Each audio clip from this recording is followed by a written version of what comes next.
স্বৈরাচার ছিল জমিনের উপরে, যারা স্বৈরাচারী মনোবৃত্তি নিয়ে মানুষ ধ্বংস করেছে, দেশ ধ্বংস করেছে, মায়ের বুক খালি করেছে, ওই স্বৈরাচারগুলি কই? কোনো জবাব নাই। আল্লাহ পাকের পরে বলবেন লিমানিল মুলকুল ইয়াউম, কার রাজত্ব আজকে? রাজত্বটা কার? আল্লাহ তিনবার আওয়াজ দিবেন, আজকে রাজত্ব কার? আল্লাহ পাক যখন তিনবার করে ডাক দিবেন, কোনো জবাব নাই, কোনো জবাব নাই। কে জবাব দেবে? আল্লাহ রাব্বুল আলামিনের সামনে কার ক্ষমতা আছে কথা বলার? কেউ তো নাই, সব শেষ। আল্লাহ পাক বলবেন লিল্লাহিল ওয়াহিদুল কাহ্হার, একমাত্র পরাক্রমশালী আল্লাহ রাব্বুল আলামিনের রাজত্ব আজ। সেই হাসরের মাঠে আমাদের সকলকে উপস্থিত হয়ে যেতে হবে। কেউ আমরা এখান থেকে বাঁচতে পারবো না, সবাইকে উঠতে হবে। অপরাধীরা সেখানে অসহায় হয়ে যাবে, অপরাধীরা অসহায় হয়ে যাবে। আল্লাহ পাক বলেন ফাইযা জাআতিস সাখাতু ইয়াওমা ইয়াফিরুল মারউ মিন আখিহি ওয়া উম্মিহি ওয়া আবিহি ওয়া সাহিবাতিহি ওয়া বানিহি। অবশেষে যখন কান ফাটানো আওয়াজ আসবে, এই আওয়াজ সেদিন মানুষ নিজের মা বাপ ভাই বোন সব থেকে বিচ্ছিন্ন হয়ে যাবে, সব একের থেকে আরেকজন পালায়ে যাবে, হারায় যাবে, কেউ কাউকে আর খুঁজে পাবে না। সেদিন ওই কিয়ামতের মাঠে বিভীষিকাময় দৃশ্য, মানুষ হয়রান হয়ে যাবে। মাথার এক হাত অথবা অর্ধ মাইল অথবা এক বিগত এতটুকুন উপরে ওই প্রকাণ্ড সূর্যটার তাপ আসবে, গুনাহগারের মাথার চান্দি ফেটে গিয়া মগজগুলি গলে গলে নাক কান দিয়ে বেয়ে পড়তে লাগবে, জিহ্বাটা কুকুরের মতো ঝুলে নাভিস্থল পর্যন্ত পড়ে যাবে, মাটিটা সূর্যের উত্তাপে তামার মতো গরম হয়ে যাবে, সারা হাসর জুড়ে আওয়াজ হবে পানি পানি পানি। মানুষেরা হয়রান হয়ে যাবে সে হাসরের ময়দানে। এই চরম কষ্টের ভিতরে আল্লাহ রাব্বুল আলামিন বলেন সেদিন দুটো ভাগ হয়ে যাবে। একদল মানুষের চেহারা আলোয় ঝলমল হয়ে যাবে, আর একদল মানুষের চেহারাগুলি কালো হয়ে যাবে। উজুহু ইয়াওমাইযিন মুসফিরাতুন দাহিকাতুন মুস্তাবশিরা ওয়া উজুহু ইয়াওমাইযিন আলাইহা গাবারা। আল্লাহ পাক বলেন এক শ্রেণীর মানুষের চেহারা হাস্যোজ্জ্বল ঝলমলে হয়ে যাবে, আর এক শ্রেণীর মানুষের চেহারাগুলি কালো হয়ে যাবে। তারহাকুহা কাতারা উলাইকা হুমুল কাফারাতুল ফাজারা। হাস্যোজ্জ্বল, স্বচ্ছন্দপূর্ণ, সুন্দর, উজ্জ্বল ঝলমলে চেহারা হবে ঈমান আনার কারণে, পরকালকে বিশ্বাস করার কারণে, আল্লাহ এবং রসুলের কথা অনুযায়ী জীবনযাপনের কারণে চেহারাটা উজ্জ্বল হয়ে যাবে। আর আল্লাহর নাফরমানি, রসুলের নাফরমানি, পরকালকে অস্বীকার করার কারণে কাফেরগুলির চেহারা, মুনাফিকগুলির চেহারা কালো হয়ে যাবে। তাদেরকে আলাদা করে দেওয়া হবে। আমতাজুল ইয়াওমা আইয়ুহাল মুজরিমুন, মুজরিমদেরকে আলাদা করে দেওয়া হবে, দুইটা ভাগ হয়ে যাবে। এই চরম অবস্থা সৃষ্টি হবে কিয়ামতের ময়দানে। সেদিন রাসূল করিম সাল্লাল্লাহু আলাইহি ওয়াসাল্লাম উম্মতের জন্য সুপারিশ করবেন। সেই সুপারিশ যেন আমাদের করতে পারেন, সেজন্য আমাদেরকে তৈরি করতে হবে, সে ধরনের যোগ্য আমাদেরকে বানাতে হবে। বন্ধুগণ, এই পরকালীন জীবন, এর সম্ভাবনা, এটা যে হবে এবং সেই পরকালে আমাদের সকলকে যে উঠতে হবে, কিয়ামতে আল্লাহর কাছে জীবনের সব কিছুর জবাবদিহি করতে হবে, এই ভীতি সৃষ্টি করতে চায় আল্লাহ পাক মানুষের ভেতরে। আল্লাহ পাকের চাইতে মানুষের কল্যাণকামী আর কেউ আছে? চিল্লায় কোন আল্লাহর চাইতে, বিশ্ববাসীর সৃষ্টি জগতের কল্যাণকামী আল্লাহর চাইতে, রাসূলের চাইতে বেশি কেউ কি আছে? সে আল্লাহ পাক সব বলে দিলেন, ওপেন সিক্রেট করে দিলেন, সব গোপন ফাঁস করে দিলেন। কেমনে বিচার হবে, কেমনে কিয়ামত অনুষ্ঠিত হবে, কেমনে কি হবে, সব খুলে খুলে আল্লাহ পাক বলে দিলেন আমাদেরকে ভালো হওয়ার জন্য। কোরআনে কারীম বলছে লাইসাল বিররা আন তুওয়াল্লু ওয়ুজুহাকুম কিবালাল মাশরিকি ওয়াল মাগরিব, পূর্ব পশ্চিমে মাথা ঘুরানো, সার নত করা, মাথা ঘুরানো, মুখ ঘুরানো, এটাই কিন্তু সৎ কাজ এবং পুণ্যবান হওয়ার, সৎ কাজ করার, নেককার হওয়ার জন্য যথেষ্ট নয়, বরং ওয়ালাকিন্নাল বিররা মান আমানা বিল্লাহি ওয়াল ইয়াউমিল আখির, প্রকৃতপক্ষে সৎকারী মুমিন, ভালো কাজ করা, প্রকৃত মুমিন, সত্যিকারের ভালো মানুষ, সত্যিকারের ইমানদার হওয়ার জন্য 10টি কাজ লাগবে। কয়টি কাজ? 10টি কাজ লাগবে। সেই 10টি কাজের একটি কাজ গত বছর আপনাদের খেদমতে আরজ করা হয়েছে, 2টি বলা হয়েছে, বাকি আজকে বললাম আর একটা, হয়ে গেল 3টা। বাকি আছে কয়টা? 7টা। বাকি আছে আরো 7টা। পরকাল ভিত্তিক জীবনযাপন যদি করতে পারি তাহলে আমরা হব দুনিয়ার শ্রেষ্ঠ মানুষ। কোন আলহামদুলিল্লাহ।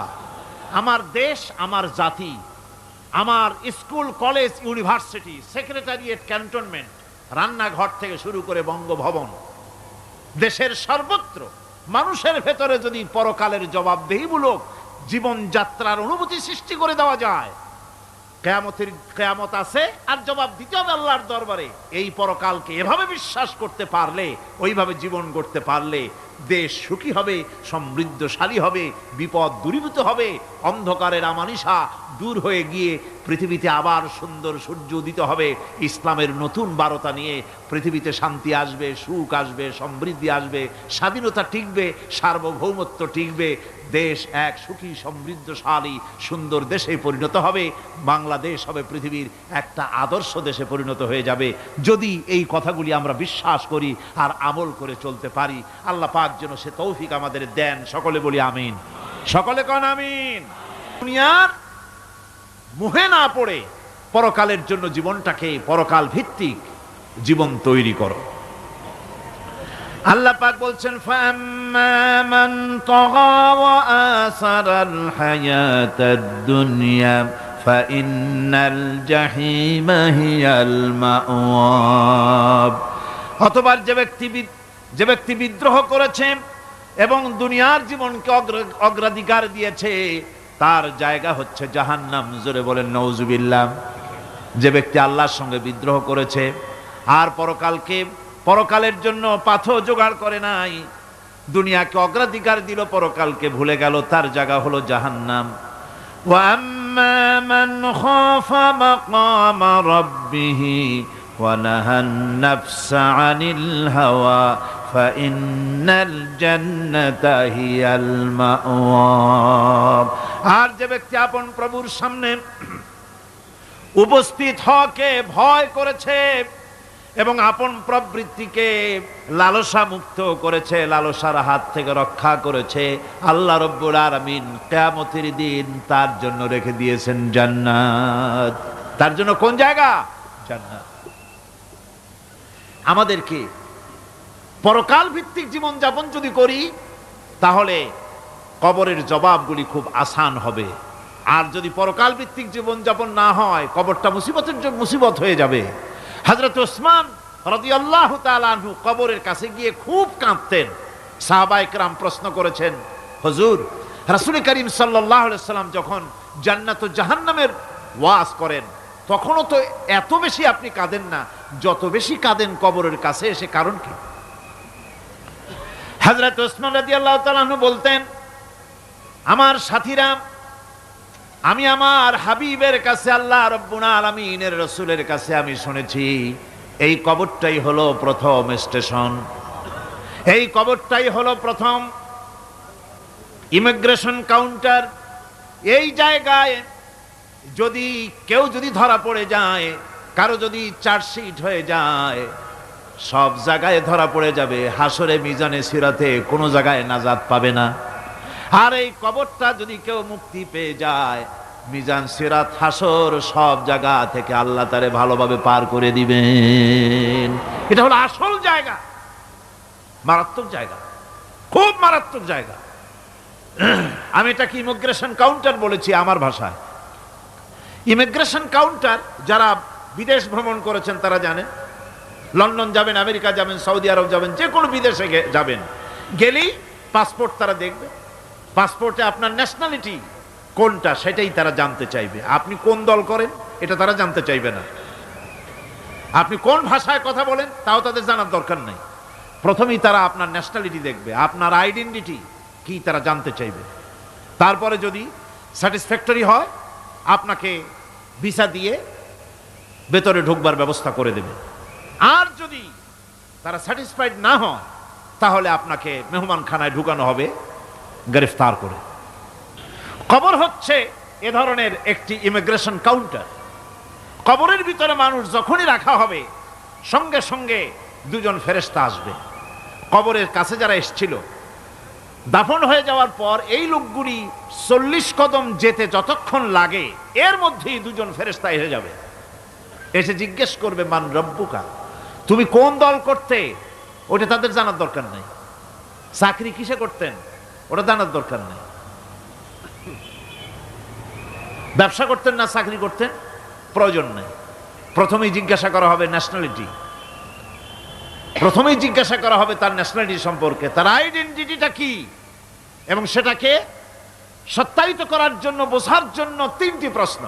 প্রথম প্রশ্ন, মান রব্বুকা ওয়া মা দীনুকা ওয়া মান নাবিয়্যুকা, তোমার রব কে, তোমার দিন কি, তোমার নবী কে। যদি এই ব্যক্তি বেঈমান হয়, মুনাফিক হয়, সে বলবে হায় হাতা লা আদরি, হায় হাতা লা আদরি, জানি না আমার রবকে, আমি জানি না। তোমার দিন কি, দিন কারে কয় বুঝি না।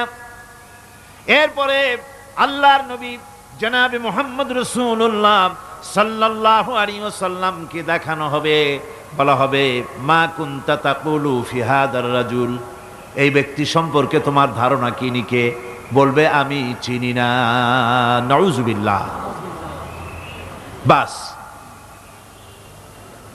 এরপরে তার যা হবার তাই শুরু হয়ে যাবে।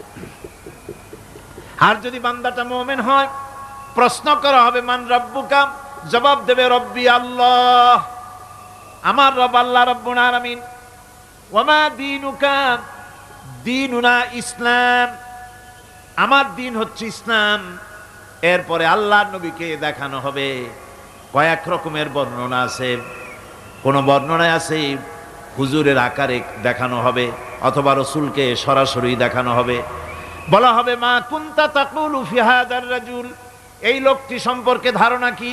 মুমিন ব্যক্তি বলবে হাদা নবিয়ুনা মুহাম্মাদুর রাসূলুল্লাহ সাল্লাল্লাহু আলাইহি ওয়াসাল্লাম, ইনি আমার তো সেই নবী মুহাম্মাদুর রাসূলুল্লাহ সাল্লাল্লাহু আলাইহি ওয়াসাল্লাম।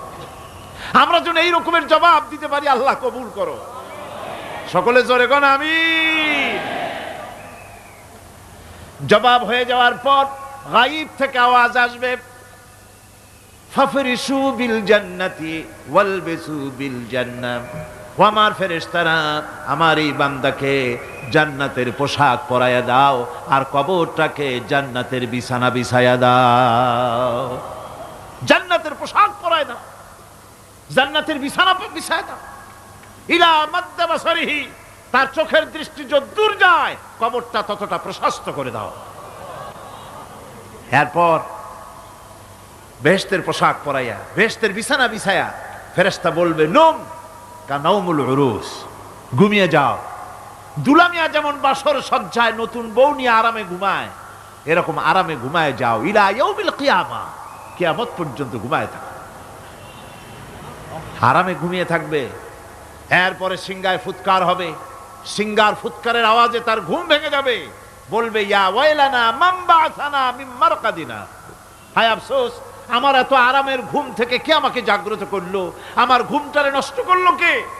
আওয়াজ আসবে হাদা মা ওয়াদার রহমান ওয়া সাদাকাল মুরসালুন, এটা হচ্ছে রহমানের সেই ওয়াদা আর মুরসালিনরা, নবীরা সত্য কথাই বলেছিলেন, সেই কিয়ামত অনুষ্ঠিত হচ্ছে। আমার বন্ধুগণ, সেজন্য এই দুনিয়ার মোহে পড়ে থাকলে পরে দুনিয়ায় যারা অগ্রাধিকার দিবে দুনিয়াকে পরকালের তুলনায়, জবাব দিতে পারবে না কবরের ভিতরে গিয়া। আর যারা পরকালকে অগ্রাধিকার দিবে, দুনিয়ার চাইতে পরকালকে বেশি অগ্রাধিকার দেবে, আর আল্লাহর ভয় কলিজার ভিতরে রাখবে, কবরের জবাব সঠিকভাবে দিতে পারবে, কিয়ামতের দিন আল্লাহ রাব্বুল আলামিন তাদের জন্য জান্নাত দান করবেন। জোরে বলেন আমিন। দুনিয়াটা হচ্ছে দুনিয়া যেখানে আমরা আসি। আমি আগেই বলেছি, দুনিয়া হচ্ছে আদনা শব্দ থেকে এর উৎপত্তি হয়েছে। তুচ্ছ, নিকৃষ্ট, এটার দাম নাই, এটার মূল্য নাই। হযরত ইবনে কাইয়িম রাহিমাহুল্লাহ নওয়ারাল্লাহু মারকাদাহু ওয়া জাআলাল জান্নাতা মাথওয়াহু, হযরত ইবনে কাইয়িম তিনি বলছেন, সুন্দর করে বলছেন দুনিয়া সম্পর্কে, মা মাদা ফিদ দুনিয়া আহলামুন ওয়া মা বাকিয়া মিনহা আমানি ওয়াল ওয়াক্তু বাইনাহুমা দায়ুন। মা মাদা ফিদ দুনিয়া আহলামুন, জীবনের যে অংশ ফেলে এসেছি সেটা আজ একটা স্বপ্ন। ওয়া মা বাকিয়া মিনহা আমানি, আর জীবনের যে অংশ সামনে বাকি আছে সেটা এখন একটা আকাঙ্ক্ষা। ওয়াল ওয়াক্তু বাইনাহুমা দায়ুন, আর এর মাঝখান থেকে সময় সব চলে যাচ্ছে। কত বড় কথা চিন্তা করেছেন? জীবনের যে অংশ ফেলে এসেছি তা আজকে স্বপ্ন, তা আজ কি বলেন? স্বপ্ন। আর সামনে যা আছে সেটা আকাঙ্ক্ষা, আর মাঝখান থেকে সময় সব চলে যাচ্ছে। এরপরে তিনি বলছেন, وَمَنْ يَسْحَبِ الدُّنْيَا يَكُنْ مِثْلَ قَابِضٍ عَلَى الْمَاءِ خَانَتْهُ فُرُوجُ الْأَصَابِعِ।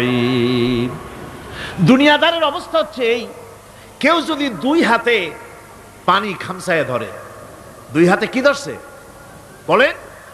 দুই হাতে পানি খামসায় ধরেছে, খুব মজবুত করে ধরেছে, 2 মুঠ পানি, বলেন থাকবে কতটুকু? কতটুকু থাকবে? 1 ফোঁটাও থাকবে না, কারণ তার আঙ্গুলের ফাঁক তার সাথে খেয়ানত করবে, আঙ্গুলের ফাঁক দিয়া পানিগুলি সব বেরিয়ে চলে যাবে। সুতরাং দুনিয়া যারা চায় তারা ঠিক পানি খামসায় ধরলে পানি যেমন হাতের ভেতর থেকে খেয়ানত করে চলে যায়, যারা দুনিয়া চায় দুনিয়াও তাদেরকে এভাবে ফাঁকি দিয়ে চলে যায়। তবুও দুনিয়ার মায়া মানুষের এত বেশি। আল্লাহর নবী বলেন, লাউ কানা লি ইবনি আদামা ওয়াদিন মিন যাহাবিন লাহাব্বা ইয়াকুনা লাহু সানিন, এই পৃথিবীতে যদি কাউকে একটা মাঠ ভরে যদি সোনা দেওয়া যায়, লোকটা বলবে রব্বুল আলামিন, আমি যদি আরেকটা মাঠ এরকম সোনা ভরা পেতাম, দ্বিতীয় আরেকটা মাঠ দেওয়া হলে আবার বলবে যদি তৃতীয় আরেকটা মাঠ সোনা ভরে যদি পেতাম।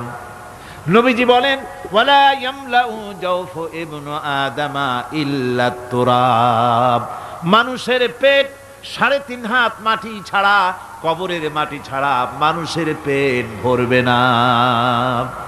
আরো চাই, আরো চাই, চাওয়ার কোনো শেষ নাই। মানুষ এভাবে করে দুনিয়ার মহব্বতে এমনি পাগল হয়ে যায়, শুধু দুনিয়ার মহব্বত, পরকালকে বেমালুম ভুলে যায়। আমি কিন্তু এই কথা বুঝাতে চাই নাই যে পরকালের মহব্বতে, পরকালের ভয়তে বা পরকালের জন্য দুনিয়া আপনি বাজার ঘাট, বেচা কিনা, ব্যবসা বাণিজ্য সবকিছু ভুলে যান, না তা নয়। ভুল বোঝার কোনো কারণ নাই। পরকালকে অগ্রাধিকার দিতে হবে, মানে দুনিয়াটা চিরস্থায়ী জায়গা নয়। চিরস্থায়ী হচ্ছে কোনটা? আখিরাত। চিল্লায় এখন কোনটা?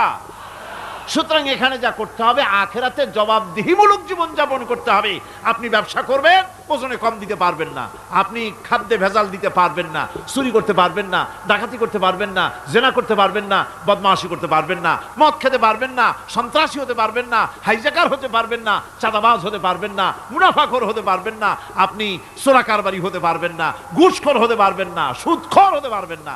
এই সব কাজ পরকালকে বিশ্বাস করলেই এ সমস্ত কাজ থেকে মানুষ বিরত থাকতে পারে। কথা ঠিক কিনা? এটাই হচ্ছে পথ। সুতরাং এই পৃথিবী থাকবে না, এটা কি চিরকাল থাকবে? না, এর একটা পরিসমাপ্তি ঘটবে।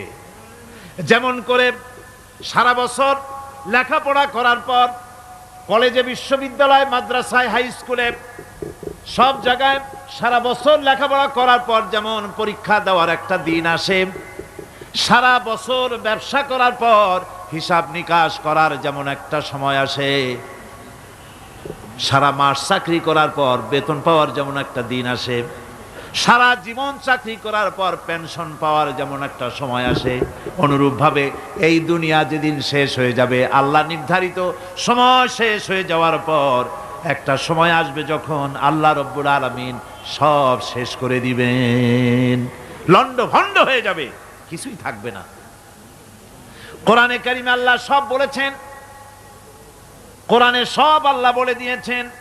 আল্লাহ পাক বলেন এই পৃথিবীর সব কেমন ভাবে ধ্বংস হবে তার চিত্র আল্লাহ পাক কোরআনে কারিমে তুলে ধরেছেন। ইযাস সামাউ ফাতারাত ওয়া ইযাল কাওয়াকিবু তাসারাত ওয়া ইযাল বিহারু ফুজ্জিরাত ওয়া ইযাল কুবুরু বু'সিরাত। যখন আকাশসমূহ দীর্ণ বিদীর্ণ হয়ে যাবে, তারকাগুলি বিক্ষিপ্ত হয়ে ছিটকে পড়বে, আর সমুদ্রগুলি উচ্ছ্বসিত হয়ে পড়বে, কবরগুলি সব তার ভেতরে যা আছে উদ্গীরণ করে দেবে, তারকাগুলি স্থিমিত হয়ে যাবে। এরপরে সমস্ত আকাশগুলি কাতাইয়িস সিজিল্লিল কুতুব, কিতাবের পৃষ্ঠার মতো একটার পরে একটা ঠাস ঠাস করে পড়তে থাকবে, চূর্ণ বিচূর্ণ হয়ে ভেঙে চুরে একাকার হয়ে যাবে। পাহাড়গুলিকে উড়িয়ে দেওয়া হবে, চন্দ্র এবং সূর্য একাকার হয়ে যাবে। আল্লাহ রাব্বুল আলামিন বলেন ফাইদা বারিকাল বাসার ওয়া খাসাফাল কমার ওয়া জুমিআশ শামসু ওয়াল কমার। চক্ষু যখন বিস্ফারিত হয়ে যাবে, চাঁদ যখন তার আলো হারিয়ে ফেলবে, সূর্য যখন তার আলো হারিয়ে ফেলবে, চাঁদ আর সূর্য সব একাকার হয়ে যাবে, সেই সময়ের অবস্থাটা কি চিন্তা করো। মানুষ হয়রান হয়ে দৌড়াদৌড়ি করবে। ওয়াহুমিলাতিল আরদু ওয়াল জিবালু ফাদুক্কাতা দাক্কাতান ওয়াহিদা। জমিন এবং পাহাড়গুলির মধ্যে আল্লাহ রাব্বুল আলামিন সংঘর্ষ বাঁধিয়ে দিবেন, পাহাড়গুলি ভেঙে চুরে টুকরা টুকরা হয়ে যাবে, পাহাড়গুলি উঁচু করে জমিনের উপরে আছাড় মেরে আল্লাহ রাব্বুল আলামিন ভেঙে চুরে চুরমার করে দিবেন। সুবহানাল্লাহ। ওয়া তাকুনুল জিবালু কালইহনিল মানফুস, পাহাড়গুলো পেঁজা ধোনা তুলার মতো করে উড়িয়ে দেওয়া হবে, পাহাড় উড়ে যাবে। সুবহানাল্লাহ পড়ো। পাহাড় পাথরের তৈরি করা পাহাড়, এই পাহাড়গুলি তুলার মতো হয়ে উড়বে কিভাবে? আমি এই দৃশ্য নিজের চোখে কিছুটা হলেও দেখছি। আজ থেকে 10 দিন আগে আমি ইতালি সফর করে এসেছি। ইতালির রাজধানী রোম। রোম প্রাচীন সভ্যতার লালন ভূমি। কোরআনে কারিমে সূরায়ে রোম রয়েছে, এই রোম সেই রোম। এখানের বাদশার কাছে রাসূল করিম সাল্লাল্লাহু আলাইহি সাল্লাম হেরাক্লিয়াসের কাছে চিঠি পাঠিয়েছিলেন, সেই রোম। 12 থেকে 15,000-এর মতো বাংলাদেশি মুসলমান সেখানে আছে। জুমার দিন, যেদিন আমি গেলাম তার পরের দিনই জুমা ছিল। জুমার নামাজ পড়লাম ভ্যাটিকানের কাছেই বিশাল মসজিদ, ইউরোপের ভিতরে সবচাইতে বড় মসজিদ এটা। রোম ইসলামের দুশমনদের রাজধানী। সেইখানে যখন আজান হচ্ছে আশহাদু আন্না মুহাম্মাদার রাসূলুল্লাহ, আমার অনুভূতির কথা আপনাদেরকে বোঝাতে পারবো না, কি অনুভূতির সৃষ্টি হয়েছে আমার ভেতরে।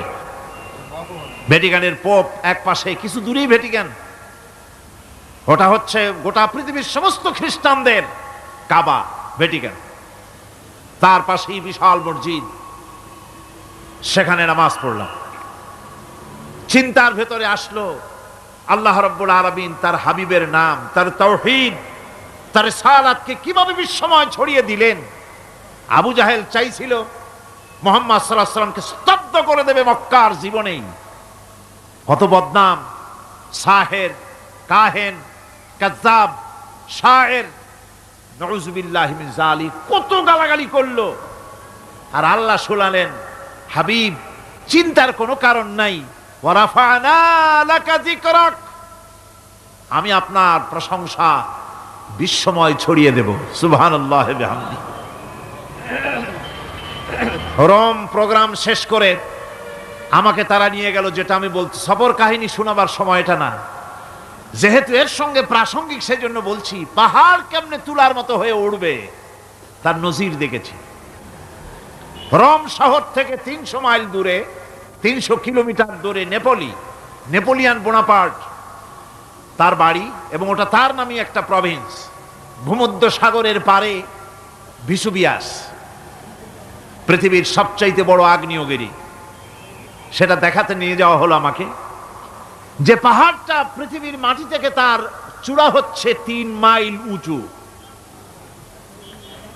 এর 2 মাইল গাড়িতে করে ঘুরে ঘুরে যাওয়া যায়, এরপর আর গাড়িতে যাওয়া যায় না, বাকিটুকুন যেতে হবে হেঁটে হেঁটে। পাহাড়ের উপরে অক্সিজেন কম, বেশ কষ্ট হচ্ছিল উঠতে। জীবনে প্রথম পাহাড়ে চড়েছি জাবালে নূর, রাসূল করিম সাল্লাল্লাহু আলাইহি সাল্লামের উপরে যেখানে ওহী হয়েছিল সর্বপ্রথম। পাহাড় চড়ার একটা অভিজ্ঞতা ওখান থেকে আমার কিছুটা হয়েছিল। খুব কষ্ট হলো বাকি 1 মাইল উঠতে। যখন ভিসুভিয়াসের একদম শীর্ষে চলে গেছি, সেখানে গিয়ে আমার সাথে 15-20 জন লোক ছিল। আমি নিজেই আল্লাহু আকবার বলে আমার গলা থেকে আওয়াজ বেরিয়ে গেল। আমি দেখতে পেলাম ভিসুভিয়াসের শীর্ষে বিশাল গর্ত। আমার মনে হয় গর্তটা এই মাঠের 1/4 হবে, এই মাঠের 1/4 হবে গর্তটা। সেই গর্তটার গভীরতা হচ্ছে 1.5 কিলোমিটার। এইখান থেকে পাথরগুলি উত্থিত হয়েছে, আগ্নেয়গিরি পাথর আগুনে গলে লাভা হয়ে এগুলি পাহাড় বেয়ে উপচে পড়েছে, চতুর্দিকে 12 মাইল ছড়িয়ে গিয়েছে। আমার মনে পড়ল, ওয়াকুদুহান নাসু ওয়াল হিজারা, জাহান্নামের আগুনের ইন্ধন হবে মানুষ আর পাথর। আমি সেখানে সেজদায় পড়ে গিয়া কানলাম আর বললাম, আল্লাহ জাহান্নামের আগুন হারাম করে দিও আমাদের জন্য। পাথর কিভাবে গললো, গলে পাথরগুলি গলে পুড়ে চতুর্দিকে পড়েছে আর ছিটকেছে, চতুর্দিকে ছিটকে পড়েছে। সেই পাথরগুলি ছিটকে ছিটকে যেগুলি পুড়ে পড়েছে, সেগুলিকে দূরে সাদা রঙের বলে মনে হয়, কোনোটা সাদা কোনোটা কালো, মনে হয় যেন তুলার মতো হয়ে পড়ে আছে চতুর্দিকে।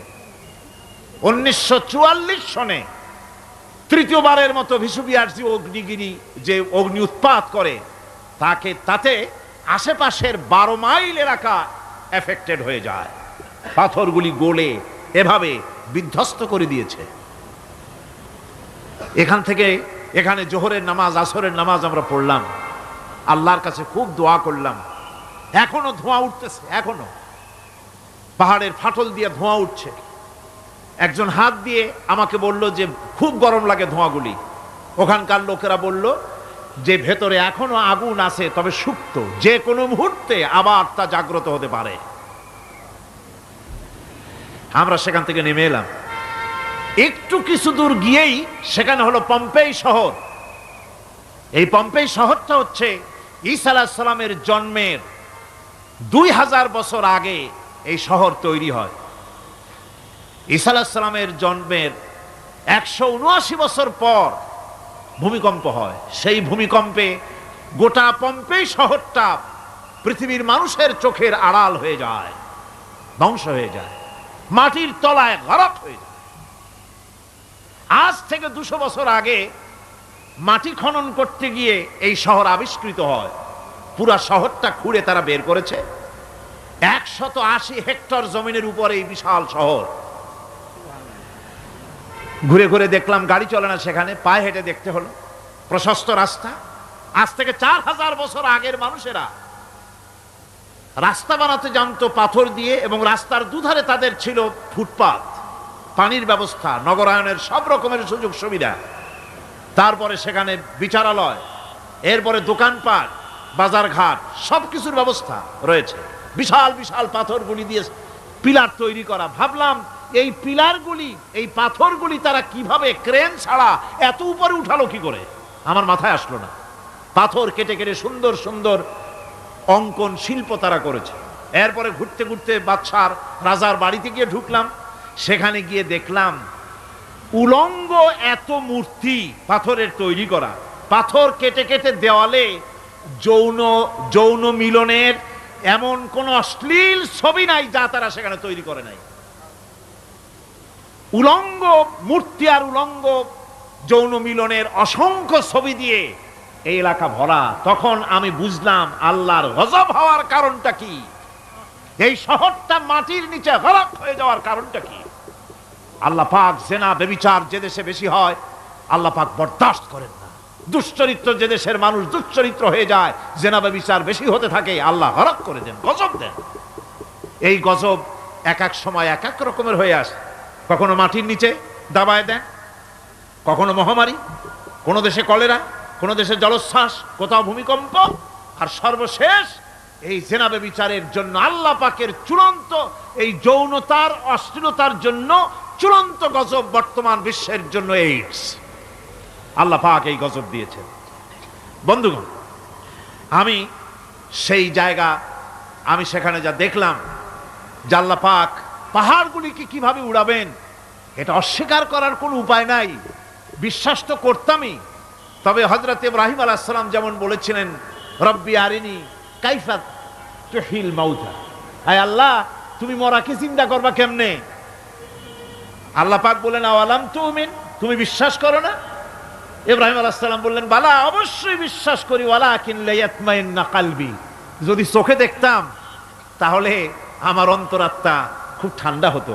আল্লাহ রাব্বুল আলামিন চোখে দেখায় দিলেন জিন্দা কেমনে মুর্দা হবে, মুর্দা কেমনে জিন্দা হবে, আল্লাহ দেখায় দিলেন। পাহাড় উড়ায় দিবেন আল্লাহ রাব্বুল আলামিন। একথা কলিজার মধ্যে এটার উপর ঈমান বিশ্বাস, কিন্তু আল্লাহ চোখে দেখাইছেন, ঈমান আরো মজবুত হয়েছে, যা ছিল আরো মজবুত হয়েছে। সুবহানাল্লাহ। আল্লাহর ভয়তে কলিজা কেঁপেছে। আমি পাহাড়ের উপরে কেঁদেছি, যার যার হয়ে কেঁদেছি। বন্ধুগণ, আল্লাহ সুবহানাহু ওয়া তাআলা এই জন্য বলেছেন কুল সিরু ফিল আরদ, আমার জমিন ঘোরো, ভালো করে দেখো, কাইফা কানা আকিবাতুল মুকাজ্জিবিন, মহাসত্যকে যারা অস্বীকার করেছে তাদের পরিণতি আমি কি করে দিয়েছি, এগুলি চোখে ভালো করে তাকায় দেখো। আমার বন্ধুগণ, সুতরাং এই পৃথিবীর অবসান হবে, এই পৃথিবী ধ্বংস হবে, এই পৃথিবী চূড়ান্তভাবে শেষ হয়ে যাবে। ও হ্যাঁ, আরেকটি কথা বলতে হয়, সেটা হচ্ছেই যে এই রোম থেকে আরেকটু দূরে 900 মাইল দূরে হচ্ছে সিসিলি। 900 মাইল দূরে, সেখানে এই সিসিলি মুসলমানেরা শাসন করেছিল 350 বছর। সেই সিসিলিতে রয়েছে 360টা মসজিদ মুসলমানদের করা। সমস্ত মসজিদগুলি আজ তালা বন্ধ, একটা মসজিদও খোলা নাই। সেখানকার মুসলমানেরা ওয়াজ শুনতে এসেছিল রোমে। আমি তাদের জন্য পরামর্শ দিয়েছি যে গভর্নমেন্টের কাছে তোমরা দাবি জানাও যে অন্তত একটা মসজিদের দরজা আমাদের জন্য খুলে দাও। রোমের অবস্থানরত প্রবাসী বাংলাদেশি মুসলমানেরা আমাকে বলেছে, তাদের অনেকের বাড়ি চট্টগ্রামেও আছে, আমাকে বলেছে তাদের চোখে পানি আসছে বলার সময় যে চিরঙের তাফসীর মাহফিল যখন আসে কলজাটা কাঁদতে থাকে যাওয়ার জন্য। তো যাওয়া তো সম্ভব না এত দূর থেকে, আমাদের সালাম বলে দিবেন যত লোক আসবে, আর আমাদের জন্য দোয়া করতে বলবেন যেন এই রোমের ভিতরে আমরা ইসলামের আদর্শের ভিত্তিতে আমরা যেন চলতে পারি। আপনারা দোয়া করুন তাদের জন্য। ভাইরা আমার, এই পৃথিবী একদিন পরিসমাপ্তি ঘটবে এবং আল্লাহর দরবারে আমাদেরকে উঠতে হবে এবং সেখানে আমাদের বিচার হবে। সেখানে আমাদের কি হবে? বিচার হবে। আল্লাহ পাক বিচারটাকে নির্ভুল করার জন্য, সঠিক করার জন্য প্রত্যেকের গলায় আমলনামা ঝুলায় রাখছেন। এখানে রেকর্ডের ব্যবস্থা করা হয়েছে। আল্লাহ পাক বলছেন ওয়া কুল্লা ইনসানিন আলজামনাহু তাইরাহু ফি উনুকিহি ওয়া নুখরিজু লাহু ইয়াওমাল কিয়ামাতি কিতাবান ইয়ালকাহু মানশুরা। আল্লাহ পাক বলেন প্রত্যেকের ভালো মন্দ কর্মফল কর্মলিপি আমি তার গলায় ঝুলায় রেখেছি। কিয়ামতের দিন সে নিজের কাছে স্পষ্ট সব দেখতে পারবে, কোনো জিনিস বাদ পড়বে না। তার গলায় তার আমলনামা ঝুলানো আছে, সব রেকর্ড হতেছে। আমরা যা করছি সবগুলি রেকর্ড হয়ে যাচ্ছে। বর্তমান বিজ্ঞানীরা আবিষ্কার করেছে যে মানুষের শরীরের ভিতরে ডিএনএ আছে, রক্তের ভিতরে ডিএনএ, এটা একটা কোড। মানুষের রক্তের ভিতরে ডিএনএ আছে। যেমন তার ব্রেনের ভিতরে কতগুলি কোষ আছে, এক একটা কোষ এক এক ধরনের কাজ করে, অনুরূপভাবে তার শরীরের ভিতরে রক্তের ভিতরে ডিএনএ আছে। এই ডিএনএটা কি? এই ডিএনএটা হচ্ছে, এই ডিএনএ একটা কম্পিউটারের মতো কাজ করতেছে। লোকটা কি করবে, কোথায় যাবে, সে ভালো হবে মন্দ হবে কি হবে, সব তার ডিএনএর মধ্যে রেকর্ডকৃত আছে। এটা বোঝার জন্য একটা সুন্দর দৃষ্টান্ত দেওয়া যায়। যেমন এই কাগজটাকে আপনারা মনে করুন একটা গাড়ির একটা গাড়ির ব্লুপ্রিন্ট। এখানে লেখা আছে গাড়ি কিভাবে তৈরি হবে। এই কাগজটা নিয়ে ঘরের মধ্যে রেখে দিলেন। এখন এই কাগজটা থেকেই অটোমেটিক গাড়ির উইন্ডো তৈরি হলো, শিল তৈরি হলো, গাড়ির বডি তৈরি হলো, চেসিস তৈরি হলো, টায়ার তৈরি হলো, ইঞ্জিন তৈরি হলো, ব্যাটারি তৈরি হলো, পেট্রোল নিল, আর কোনো রকমের ড্রাইভার ছাড়াই গাড়ি চলতে আরম্ভ করলো। এই কথাটা যদি মনের মাথার মধ্যে আনতে পারেন যে এটা কিভাবে হইতে পারে, এতে লেখা অনুযায়ী যেভাবে হওয়া যদি সম্ভব হয়, অনুরূপভাবে মানুষের রক্তের ভিতরে ডিএনএ এরা আবিষ্কার করেছে। এর ভিতরে মানুষের ভালো মন্দ, কোথায় যাবে কি করবে, সব কিছু এর মধ্যে রয়েছে। কোরআনে কারিমে আল্লাহ রাব্বুল আলামিন, আমি গত বছরও বলছিলাম যে বিজ্ঞানের আবিষ্কার যত বাড়বে কোরআন বোঝা মানুষের জন্য তত সহজ হবে। কোন সুবহানাল্লাহ। কোরআন বোঝা মানুষের জন্য তত সহজ হবে। সুতরাং মানুষের গলার সাথে আল্লাহ পাক বলছেন যে একটা আমলনামা আমি ঝুলাই দিয়েছি তার গলার সাথে, সে যা করতেছে ওখানে সব লিপিবদ্ধ হচ্ছে, কম্পিউটারাইজড, কম্পিউটারের মতো এগুলি সব গ্রহণ করতেছে। এগুলি কিয়ামতের দিন তার সামনে হাজির করা হবে। কিয়ামতে যখন আমলনামা তার সামনে দিয়ে বলা হবে, ইকরা কিতাবাকা কাফা বিনাফসিকাল ইয়াওমা আলাইকা হাসিবা, তাকে বলা হবে নিজের কর্মলিপি নিজেই পড়ো, আজ তুমি তোমার নিজের হিসাব নিতে যথেষ্ট। বন্ধুগণ, এই মাহফিলে যত লোক আমরা বসে আছি, আমরা আমাদের হিসাব নিতে যথেষ্ট না আরেকজন লাগবে? কোন আমরা যথেষ্ট কি না? কথা বোঝেন নাই। আমি বলতে চেয়েছি এটা, আমরা যদি এখন চোখ বুঝে চিন্তা করি যে পিছনের জীবনে কি করেছি, মনে পড়বে নাকি পড়বে না? বলেন সবাই, পড়বে কি পড়বে না? ছোটবেলায় কবে পায়ের নিচে কাটা ফুটেছিল, কবে কোথায় আছাড় খেয়েছিলেন, কবে কার বেল তাল আম কাঁচা আম চুরি করে খেতে গিয়ে কিল খেয়েছিলেন, তাড়া খেয়েছিলেন, তাকে এখন মনে নাই? আছে। তাহলে কিল, ওই তাল বেল চুরি করতে গিয়ে যে কিলটা খাইছিলেন সেটাও মনে আছে, ভালো মন্দ সব মনে আছে। তাহলে কোন হোটেলের রুমে কি করছিলেন, কোন স্কুলে কোন কলেজে কি করছিলেন, তারপরে জীবনে ছোট বড় ঘটনাগুলি চোখ বুঝতে মনে পড়বে না? এবার হিসাব করেন, মনে যদি পড়ে এবার হিসাব করেন আপনি জান্নাতি না জাহান্নামে। আপনি আপনার নিজের হিসাব নেওয়ার জন্য যথেষ্ট। তাকে হিসাব করতে বলা হবে, তোমার হিসাব, তোমার নিজের হিসাব নেওয়ার জন্য তুমি যথেষ্ট, তোমার হিসাব তুমি নিজেই করো, এটা পড়ো। আর সেই কিয়ামতের দিন কোনো সাহায্যকারী মিলবে না। লান তানফাকুম আরহামুকুম ওয়ালা আওলাদুকুম ইয়াউমাল কিয়ামাহ। লান তানফাকুম, কিয়ামতের দিন কোনো ফায়দা হবে না, অবশ্যই কোনো ফায়দা হবে না, কোনো উপকারে আসবে না। কিয়ামতের দিন তোমার সন্তান, তোমার স্ত্রী, তোমার মাল, তোমার সম্পদ কোনো উপকারে আসবে না। কিয়ামতের ময়দানে সেদিন সব তোমার সাথে বিচ্ছিন্ন করবে, সব পালায় যাবে। সেখানে উৎকোষেরও কোনো কারবার নাই যে ঘুষ টুস দিয়া, ফেরেশতাদের কোনো রকম বুঝবাজ দিয়া, আলাদা কোনো চোরাগলি পথ দিয়া একেবারে ফুট করে ভেসতে চলে যাবেন, এমন কোনো সুযোগ নাই। অনেকে বলে, হুজুর এমন কিছু দোয়া শিখায় দেন যাতে ওই সব জেহাদ বোমা এগুলি খুব ভয় পাই, ও সব রাস্তা টাস্তা না, খুব সহজে কিছু দোয়া দুরুদ করিয়া আস্তে করে জান্নাতে চলে যাওয়া যায়, এরকম একটা দোয়া, এরকম একটা পথ বলে দেন। আমি বলি ভাই, এরকমের কোন চোরাগলি আমার রাসূল আবিষ্কার করতে পারেন নাই। আল্লাহর পয়গম্বরের ওই ধরনের কোন পথ আবিষ্কার করতে পারেন নাই। সেখানে কিয়ামতের দিন কাউকে উৎকোচ গ্রহণ করার কেউ নাই, উৎকোচ দেওয়া যাবে না। আর উৎকোচ দিবি না বা কি, আপনার কাছে কিছু নাইও, থাকলেও নেওয়ার কেউ নাই। এই দুনিয়ায় ফাঁকিবাজি করে বহুত কিছু করা যায়, কিন্তু কিয়ামতের মাঠে এগুলি কিছুই চলবে না।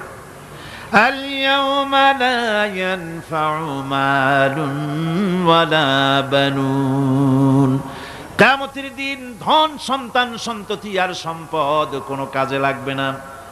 সেদিন শুধু আমল যদি ভালো হয় কাজে লাগবে, আমল খারাপ হবে সব শেষ হয়ে যাবে।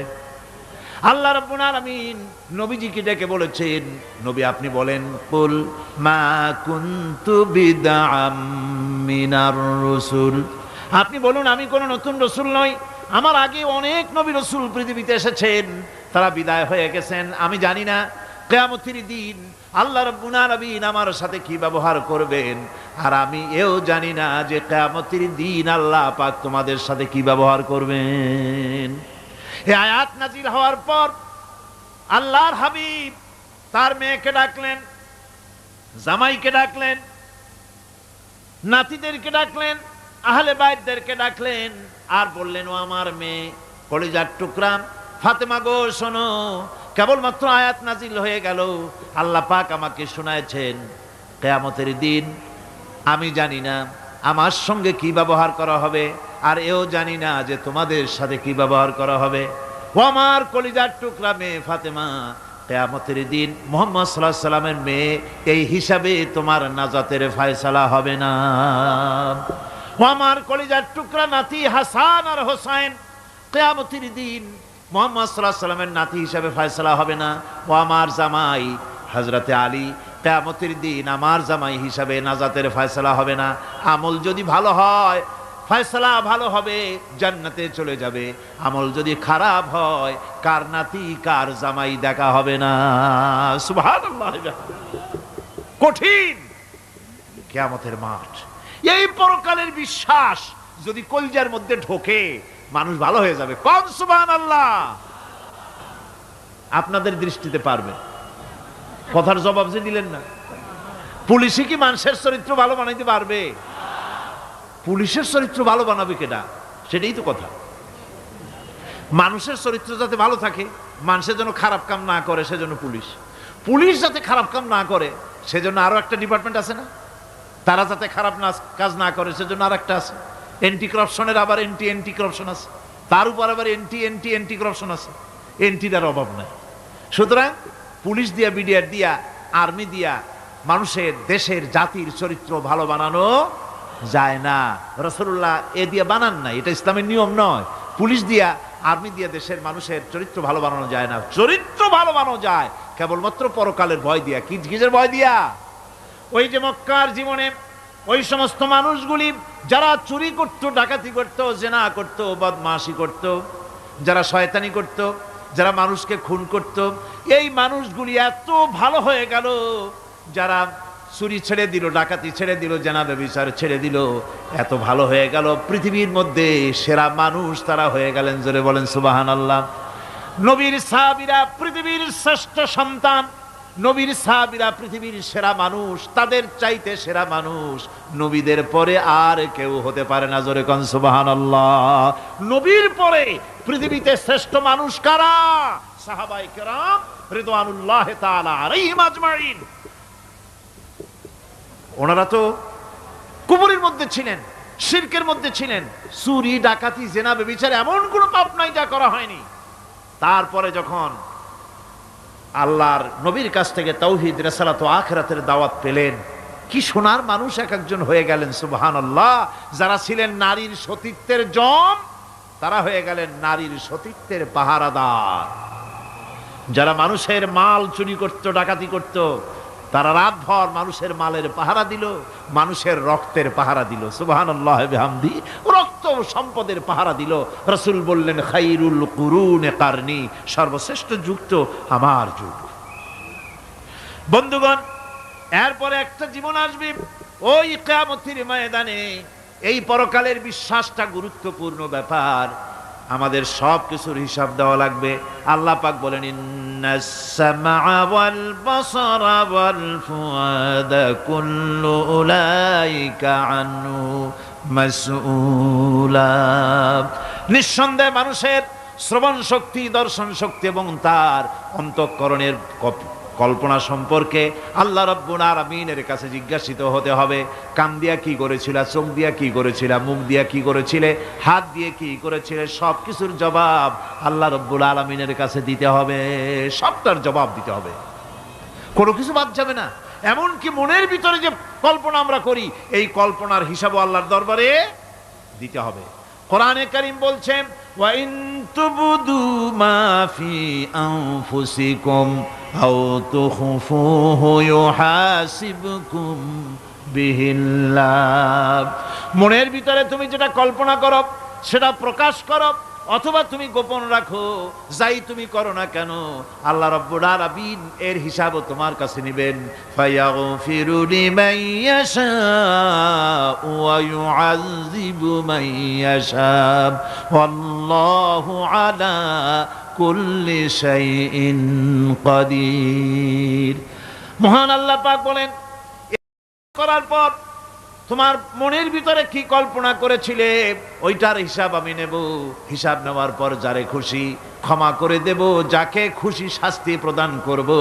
সব কিছুর উপরে আল্লাহ রব্বুল আলামিন শক্তিমান, সব তিনি করতে পারেন, সমস্ত কুদরত রয়েছে তার। সুতরাং মানুষদেরকে, আল্লাহর বান্দাদেরকে বিশ্বাস করতে হবে যে আমার কোনো কথা বাদ যাবে না, কথাগুলি রেকর্ড হচ্ছে, কথা রেকর্ড হচ্ছে। আমি যে ওয়াজ করতেছি এই কথাগুলি রেকর্ড হচ্ছে নাকি হচ্ছে না? অনেক টেপ রেকর্ডার রেকর্ড হচ্ছে, অডিও ভিডিও হচ্ছে। আজ থেকে 50 বছর পর যদি এই রেকর্ড বাজানো হয়, আমাকে যদি বলা হয় যে আপনি অমুক জায়গায় অমুক কথা বলেছেন, আমি যদি বলি না আমি কথা বলি নাই, তারপরে যদি রেকর্ড বাজানো হয়, তাহলে আমি কথা যে বলি নাই যদি বলি, তাহলে এটা ধরা পড়বে না? সেখানে ধরা পড়বে না? তাহলে এই মানুষের কথা প্লাস্টিকের ফিতায় রেকর্ড করে 50 বছর, 100 বছর, 200 বছর, 500 বছর যদি প্লাস্টিকের ফিতায় এটাকে চলচ্চিত্র করে অথবা টেপ রেকর্ডারে করে যদি ধরে রাখা যায়, এই বুদ্ধিটা কে দিলেন কন্ত দেখি? সবাই কন্যা এই বুদ্ধিটা দিলেন কে? যে আল্লাহ রাব্বুল আলামিন মানুষের মাথায় বুদ্ধি দিলেন, যার দ্বারা সে মানুষের কথাবার্তা অ্যাক্টিভিটি সব ধরে রাখতে পারে। সে আল্লাহ রাব্বুল আলামিন বুঝি আপনার আমার কথা এবং আপনার আমার অ্যাক্টিভিটিসকে তিনি বুঝি ধরে রাখতে পারবেন না কিয়ামত পর্যন্ত? পারবেন কি না? সেজন্য রাব্বুল আলামিন বলেন মা ইয়ালফিযু মিন কাওলিন ইল্লা লাদাইহি রাকিবুন আতীদ। সমস্ত কথা রেকর্ড হচ্ছে। সুবহানাল্লাহ কোন জোরে! সমস্ত কথা রেকর্ড হচ্ছে, একটা কথাও বাদ যাবে না। মুখ আছে বলেই কথা বলবেন তা না, হিসাব করে কথা বলতে হবে। গীবত গাওয়া যাবে না, মিথ্যা কথা বলা যাবে না, মিথ্যা ওয়াদা করা যাবে না। মিথ্যা ওয়াদার তো মৌসুম এসে গেছে, কি কোন বোঝেন কথা? হ্যাঁ, মিথ্যা ওয়াদার মৌসুম এসে গেছে। এখন মৌসুমে বাহার, মিথ্যা বলার। কত সুন্দর সুন্দর ওয়াদা, সোনা দিয়ে রাস্তা বানায় দেব। অভুক্ত মানুষদের বলা হয় না খেয়ে মরবেন না, কিন্তু কি খেয়ে মরবে তাও কয় না। আমরা যদি যাইতে পারি তাহলে মটকির মতো রসগোল্লা বানায় দেব, গরুর গাড়ির চাকার মতো জিলাপি বানায় দেব। খাইতে গিয়ে হা করে চিত হয়ে থাকবে। কত রঙিন রঙিন কথা। মিথ্যা ওয়াদার সময় এসে গেছে। ভাইরা আমার, পরকাল যদি বিশ্বাস করে সেই ব্যক্তি কিছুতেই মুখ আছে বলেই যা খুশি বলবে না, পরনিন্দা করবে না, পরচর্চা করবে না, হাত আছে বলেই যা তা লিখবে না। ঘটনা হইল একটা, লিখলো আর একটা। কলম একটা আছে বলেই যা খুশি তা লেখা যায় না, মুখ আছে বলেই যা খুশি তা বলা যায় না, চোখ আছে বলেই যা খুশি তা দেখা যায় না। গরু খাওয়া জায়েজ করা হয়েছে বলে গরুর লেজ থেকে মাথা পর্যন্ত পাইকারি দরে সব খাওয়া যায় না। গরু খাওয়া হারাম না হালাল? হালাল। পাইকারি দরে লেজ থেকে মাথা পর্যন্ত সব খাওয়া হালাল না। ওর মধ্যে আল্লাহ কিছু হারাম রেখে দিছে, সেগুলোকে বাইসে খাইতে হবে। আল্লাহ দেখতে চান পাইকারি দরে জম্মের খাওয়া খাও না আমার হারামগুলি বাদ দিয়ে খাও, নিষেধ করাগুলি বাদ দিয়ে খাও। মুখ আছে বলেই যা খুশি তা বলা যাবে না, কান আছে বলেই যা খুশি তা শোনা যাবে না, চোখ আছে বলেই যা খুশি তা দেখা যাবে না, হাত পা আছে বলেই যা খুশি তা করা যাবে না। সবটার পেছনে আল্লাহ রাব্বুল আলামিনকে ভয় করা লাগবে। মহান আল্লাহ রাব্বুল আলামিন বলে, বান্দারে তোমার সমস্ত কার্যাবলী এমনকি তোমার চাহনিটা পর্যন্ত কার দিকে কি নিয়তে তাকায়ছো কেউ জানে না, আমি আল্লাহ রাব্বুল আলামিন জানি। وَيَعْلَمُ خَائِنَةَ الْأَعْيُنِ وَمَا تُخْفِي الصُّدُورُ। তোমার অন্তঃকরণ কি জিনিস গোপন করে আর তোমার চক্ষু কি লুকোচুরি খেলে আমি টের পাই। সুবহানাল্লাহ বিহামদি। চশমার ফাঁক দিয়া কি দেখো, কারে দেখো, কি নজরে দেখো, সানগ্লাস পরিয়া কেউ ঠিক পায় না, আমি ঠিক পাই। সুবহানাল্লাহ, জোরে কান সুবহানাল্লাহ। সুতরাং চোখের নজরের হিসাব হবে, হাতের কাজের হিসাব হবে, পায়ের চলার হিসাব হবে, আপনার বলার হিসাব হবে, মুখে যা বলেছেন যা করেছেন হাত পাও দিয়ে যা করেছেন সবকিছুর হিসাব হবে কিয়ামতের দিন। আল্লাহর দরবারে সবকিছু উপস্থিত হবে, কোনো জিনিস বাদ পড়বে না। ফামান ইয়ামাল মিসকালা যাররাতিন খায়রান ইয়ারা ওয়া মান ইয়ামাল মিসকালা যাররাতিন শাররান ইয়ারা। ছোট্ট একটা ভালো কাজ যদি করো তাও হাজির করা হবে সামান্যতম ভালো কামও তোমার বাদ পড়বে না। আর ক্ষুদ্রতম কোনো খারাপ কাজ করলে তাও উপস্থিত করা হবে, সব তোমার সামনে, কোনো জিনিস বাদ পড়বে না, সব দেখতে পাবে কিয়ামতের দিন। ভালো কাজটাও আর খারাপ কাজটাও আল্লাহর কাছে সেদিন আল্লাহ পাক মানুষের সামনে উপস্থিত করে দিবেন। আল্লাহ পাক বলছেন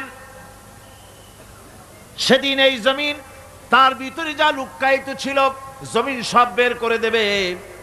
কান্নাহুম জারাদুম মুনতাশির।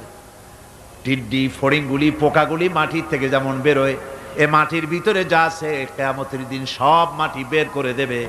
ইযা যুলজিলাতিল আরদু জিলজালাহা ওয়া আখরাজাতিল আরদু আসকালাহা وقال الإنسان ما لها। এ জমিনকে ঝাঁকি মারা হবে প্রবল এক ঝাঁকুনি, প্রবল এক ঝাঁকুনিতে এই পৃথিবীর মধ্যে যা কিছু আছে সব বেরিয়ে যাবে।